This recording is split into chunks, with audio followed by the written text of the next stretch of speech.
Tamil Nadu polling ബൂത്തിലാണ്. ഒപ്പം പശ്ചിമബംഗാളിൽ ഒന്നാം ഘട്ട വോട്ടെടുപ്പും പുരോഗമിക്കുകയാണ്. രണ്ടിടത്തും നല്ല പോളിംഗ് എന്നുള്ളതാണ്.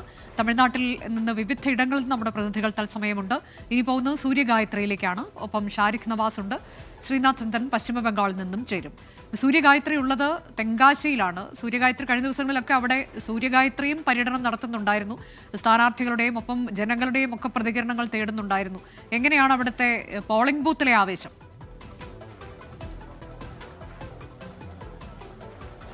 അനുജ, വലിയ ആവേശത്തിൽ തന്നെയാണ് എന്നുള്ളതാണ് പോളിംഗ് ബൂത്തിൽ നിന്ന് നമുക്ക് കാണാൻ കഴിയുന്ന കാഴ്ച. പുറത്തേക്ക് നോക്കിയാൽ അറിയാം, ചുട്ടുപൊള്ളുന്ന വെയിലാണ്. പുറത്ത് ഒരു 2 മിനിറ്റ് പോലും നിൽക്കാൻ കഴിയാത്ത സാഹചര്യമാണ്. പക്ഷേ ബൂത്തിലേക്ക് വോട്ടർമാർ ഒഴുകിയെത്തുന്ന കാഴ്ചയാണ് നമുക്ക് ഇവിടെ നിന്ന് കാണാൻ കഴിയുന്നത്. രാവിലെയൊക്കെ പറഞ്ഞതുപോലെ തെങ്കാശിയെ സംബന്ധിച്ചിടത്തോളം വലിയ തരത്തിലുള്ള പ്രചാരണങ്ങളോ കൊട്ടിക്കലാശത്തിൽ പോലും അത്തരത്തിലുള്ള ആവേശങ്ങൾ നമുക്ക് പ്രവർത്തകരുടെ ഭാഗത്തു നിന്ന് പോലും കാണാൻ കഴിഞ്ഞിട്ടുണ്ടായിരുന്നില്ല. പക്ഷേ അതല്ല, കാഴ്ച വ്യത്യസ്തമാണ് ഇന്നിപ്പോൾ വോട്ടിംഗ് ദിനത്തിൽ കാണാൻ കഴിയുന്നത്. രാവിലെ 6:30 മുതൽ തന്നെ 6:30ക്ക് മുമ്പ് തന്നെ ബൂത്തുകൾക്ക് മുന്നിൽ വലിയ തിരക്കുണ്ടായിരുന്നു. അതിനുശേഷം ഇപ്പോഴും ഈ ചൂട് അധികമാകും തോറും വോട്ടർമാർ ബൂത്തുകളിലേക്ക് ഇങ്ങനെ ഒഴുകിയെത്തുകയാണ്. ചൂടോ വെയിലോ ഒന്നും തന്നെ പ്രശ്നമാക്കാതെ വലിയ തരത്തിലുള്ള പോളിംഗ് രേഖപ്പെടുത്തുന്നു എന്നുള്ളത് തന്നെയാണ് ഈ കാഴ്ചകളിൽ നിന്നൊക്കെ നമുക്ക് മനസ്സിലാക്കാൻ സാധിക്കുന്നത്. തെങ്കാശി നിയമസഭാ മണ്ഡലത്തിലെ ആലംകുളം, തെങ്കാശി ജില്ലയിലെ ആലംകുളം നിയമസഭാ മണ്ഡലത്തിലാണ് ഞാൻ ഉള്ളത്. ബൂത്ത് നമ്പർ 75, 76 ദൃശ്യങ്ങളാണ് നമ്മൾ ഈ കാണുന്നത്. കുഞ്ഞുങ്ങളുമായിട്ടും അതുപോലെ തന്നെ നല്ല പ്രായമായ അമ്മമാരും ഒക്കെ തന്നെ ഇങ്ങനെ കാത്തു നിൽക്കുകയാണ് വോട്ട് ചെയ്യുന്നതിന് വേണ്ടിയിട്ട്. അവർ ഈ ദിവസം അതൊരു ഉത്സവമാക്കി തന്നെ കൊണ്ടാടുകയാണ്. ആലംകുളം നിയമസഭാ മണ്ഡലത്തെ സംബന്ധിച്ചിടത്തോളം DMKയ്ക്കും അതുപോലെ തന്നെ AADMKയ്ക്കും വലിയ പ്രാധാന്യമുള്ള മണ്ഡലമാണ്. ഇവർ തമ്മിൽ ആണ് പരസ്പരം അങ്ങോട്ട് വലിയ മത്സരം നടക്കാറുള്ളത്.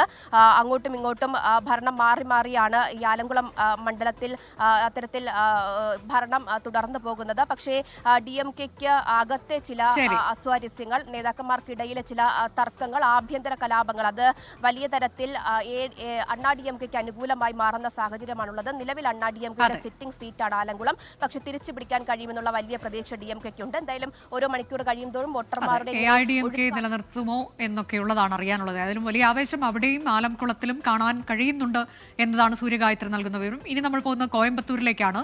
ഷാരിഖ് നവാസ് ഉള്ളത് PSD കോളേജിലാണ്. ഷാരിഖ്, എങ്ങനെയാണ് അവിടെ പോളിംഗ് ബൂത്തിലേക്കൊക്കെ ആളുകൾ എത്തുന്നത്? കോയമ്പത്തൂരിനെ സംബന്ധിച്ച് വലിയ രാഷ്ട്രീയ പോരാട്ടമാണ് നോർത്ത് സൗത്തിൽ മണ്ഡലങ്ങളൊക്കെ നടക്കുന്നത്. അങ്ങോട്ടേക്കൊക്കെ നമ്മൾ ഉറ്റുനോക്കുകയാണ്. എന്താകും അവിടുത്തെ ഫലം എന്നതറിയാൻ. അനുഷ, തീർച്ചയായും അത്തരത്തിൽ തന്നെയാണ്. അതായത് ഇപ്പോൾ ഞാൻ നിൽക്കുന്നത് Coimbatore PSD college of arts and സയൻസിലാണ്. ഇവിടെ ഇപ്പോൾ 3 ബൂത്തുകളാണുള്ളത്. കൗണ്ടമ്പാളയം നിയോജക മണ്ഡലമാണ് ഇവിടെ ഉള്ളത്. ഈ കൗണ്ടമ്പാളയം നിയോജക മണ്ഡലത്തിലെ 3 ബൂത്തുകളാണ് ഇവിടെ ക്രമീകരിച്ചിട്ടുള്ളത്. എന്നാൽ അതായത് രാവിലെ ഗ്രാമീണ മേഖലകളിൽ വലിയ തിരക്ക് കാണാൻ സാധിച്ചിരുന്നു. ഞാൻ രാവിലെ റിപ്പോർട്ട് ചെയ്തിരുന്ന മധുക്കര സ്കൂളിൽ വലിയ നീണ്ട നിര, അതായത് സ്ത്രീകളുടെയും വയോധികരുടെയും ഒക്കെ നീണ്ട നിര കാണാൻ സാധിച്ചിരുന്നു. എന്നാൽ ഇപ്പോൾ ഈ കോളേജിൽ അത്ര വലിയൊരു തിരക്കൊന്നും കാണാൻ കഴിയുന്നില്ല. ആളുകൾ വന്നുപോയിക്കൊണ്ടിരിക്കുന്നുണ്ട്. അതായത് കുറച്ച് ആളുകൾ മാത്രമാണ് വോട്ട് ചെയ്യാൻ ആകെ നിൽക്കുന്നതുള്ള ആളുകൾ വന്നുപോയിക്കൊണ്ടിരിക്കുന്നുണ്ട്. സ്ത്രീകളുണ്ട്, അതിൽ മറ്റ് വയോധികരുണ്ട്, പുരുഷന്മാരുണ്ട്. അത്തരത്തിൽ വലിയൊരു തിരക്കോ നീണ്ട നിരയോ ഈ കോളേജിൽ ഈ 3 ബൂത്തിലും കാണാൻ കഴിയുന്നില്ല. എന്തായാലും കോയമ്പത്തൂരിലെ ആകെ പോളിംഗ് പെർസെൻറ്റേജ് 38.62% ആയിട്ടുണ്ട്. എന്തായാലും ഉയർന്ന പോളിംഗ് നില തന്നെയാണ് രേഖപ്പെടുത്തുന്നത്. ഇത് പ്രധാനമായും ഗ്രാമീണ മേഖലകളിൽ വലിയ തിരക്കാണ് അനുഭവപ്പെടുന്നത് എന്നാണ് നമുക്ക് ഇവിടെ നിന്ന് ലഭിക്കുന്ന വിവരം.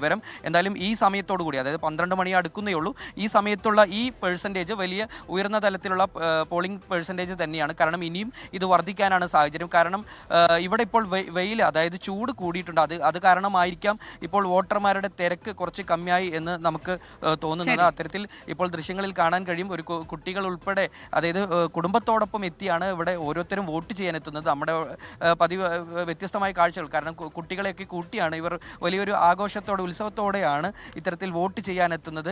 അവർക്കും അത് ഒരു വലിയൊരു പുതുമയുള്ള കാഴ്ചയായിരിക്കും, കൗതുകമുള്ള കാഴ്ചയായിരിക്കും. അത്തരത്തിൽ സ്ത്രീകളുടെ ഒരു പ്രാധാന്യം നമുക്ക് ഇവിടെ എടുത്തു പറയേണ്ടത് തന്നെയാണ്. കാരണം എല്ലാ സ്ത്രീകൾ വോട്ട് ചെയ്യാൻ എത്തുന്നുണ്ട് എന്നുള്ളതാണ് പലയിടങ്ങളിൽ നിന്നും തമിഴ്നാട്ടിൽ കാണാൻ കഴിയുന്ന കാഴ്ച. അതാണ് എന്നതാണ്. കോയമ്പത്തൂരിലും അത് തന്നെയാണ് കാഴ്ച. പക്ഷേ ഈ സമയത്ത് ഒരുപക്ഷെ ചൂട് കനത്തത് കൊണ്ടാകാം വലിയ തിരക്കില്ല PSD കോളേജിൽ എന്നതാണ് ഷാരിഖ് നവാസ് റിപ്പോർട്ട് ചെയ്യുന്നത്.